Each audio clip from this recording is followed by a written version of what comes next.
Hour, sponsored by Progressive Insurance. I'm Monica Ricks. Hunter Biden has pleaded not guilty to federal tax evasion charges today in L.A. CBS News investigative reporter Erica Brown is there. The judge asked Hunter Biden if he understood his charges, if he understood his rights. He answered yes. He asked him to explain his plea, if that's what it played to all 9 counts that he pleaded and not guilty. This comes after his initial plea deal in Delaware fell apart last summer. If convicted, Hunter faces 17 years in prison. Meantime, former President Trump's fraud case is wrapping up in New York. They should pay me damages. That's the way it should be. They should be paying me damages. That was part of a rant that started in court and later continued with the media after the judge cut him off. CBS's Robert Costa is also there. He says Trump stands to lose his business license in New York and pay big fines. At the end of the day, Judge Engoron has already said Trump is liable for fraud. And the question now is, what's the scope of the damages? How many hundreds of millions of dollars could Trump and his company be liable to pay? A top UN court is hearing arguments in a genocide case brought against Israel by South Africa. Israeli government advisor Mark Regev. It is an outrageous claim. South Africa has become the legal spokesperson for the Hamas terror organization. And he insists they've taken steps to avoid civilian casualties.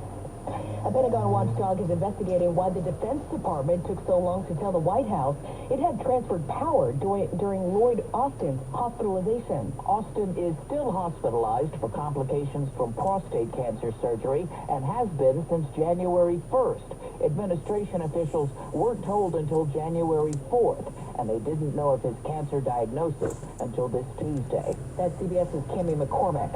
New England Patriots fans are sounding off on Bill Belichick's exit today following his worst season in his 24-year tenure. I think it's a sad day and it had to happen. I want him to go somewhere, and I want him to absolutely succeed. There are other teams in the playoffs. We're not one of them. So don't tell me there's not coaches there that can't do what he did. No word on who could replace him. New York City's Mayor Eric Adams is restoring funding to the sanitation department to keep up with litter baskets set up to keep rats out. We are winning the war against New York's public enemy called rats. Fewer rats and cleaner streets, and we're going to continue to move in the right direction. Rodent complaints were actually up last month. And A1A in Florida will officially be renamed the Jimmy Buffett Memorial Highway. He died last year at 76. This is CBS News.